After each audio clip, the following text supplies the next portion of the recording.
This tells us that the income that came from the groceries is £2,500. This gives our final answer.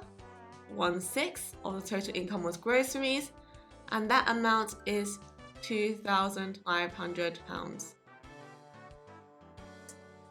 So all we have to do is add these two times here. So we have 4 hours plus 24 minutes. So remember, 200 plus 20 gives you 220. 4 hours plus 24 minutes will just give you just 4 hours and 24 minutes.